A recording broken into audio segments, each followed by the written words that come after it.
Hey guys, just wanted to make a quick video on how I installed this 20 amp DC to DC battery charger in my 2015 Ford Transit. Alright, first of all, ignore the obvious continuity break. Yes, it's dark outside, I'm not filming in order, sorry.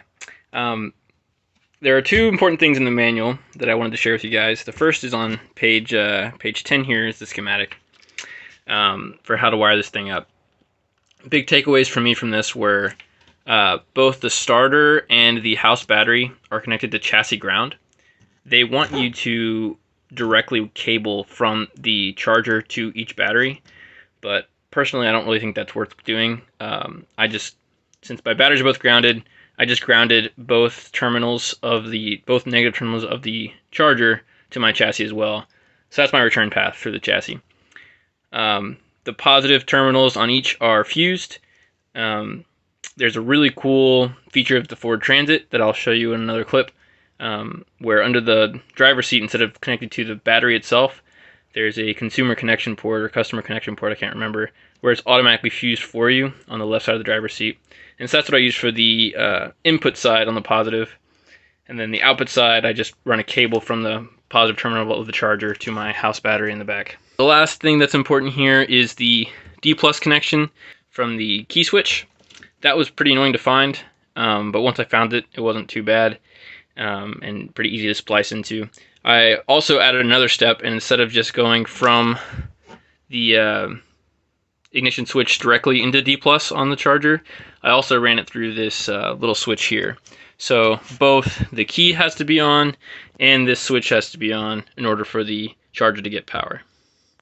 The other very important part of this charger is the dip switches. So you need to tell the charger using 5 dip switches what kind of battery you have and what kind of voltage you want to set it to.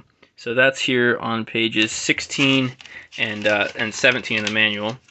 I have a lithium battery, and so I use this chart in order to set my dip switches properly.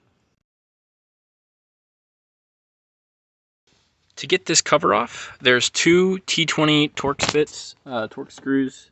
One of them is just right here, and the other one's underneath down here. And then it's kind of annoying, it's just one of those trim panel kind of things. You just got to reach, pull from here, and then there's little clips on either side. So what I did was I pulled as hard as I could down here without breaking the plastic, and then was able to work a flat tip screwdriver in here to actually separate the clips, and then everything comes out nice and easily. To give you more room to work with, this little wiring harness just pops out pretty easily with a flathead screwdriver right there. I'm not going to be able to do it with one hand, but if you pushed in on that, then you can easily remove this entire wiring harness.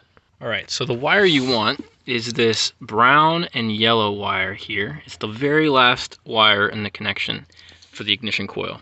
And so all I've done is I've scraped off a little piece of it, piece of the insulation using this utility knife, and then I've spliced in my own wire. I ran that wire, this blue wire here is mine that I've added, ran it down through this hole, back up to the bottom, and then now I've hidden it all along. You can kind of tuck it under this door seam all the way back until it comes out right here, and now I can wire it into the D+ on my DC to DC charger. So unique to the Transit is this CCP, I think it's called the customer connection port. But basically on the front seat here, this piece of plastic, it comes off pretty easily, just a little jiggle. And you pull that off, it exposes up to 3 terminals. Mine's only equipped with 1. But here in the center is my 1 terminal, and this always is connected to plus of the starter battery, as far as I can tell. And so it's also on the cover here, it tells you, if I can get to focus, 3 by 60 amp max. So here and here is where the other 2 would be installed if they were, but I only have the 1, and it's fused for 60 amps. So that's what I wired to for the positive connection on the input side of my charger. And then I just ran that wire. I drilled a hole in this trim panel here and ran that wire up behind this trim panel to the charger back there.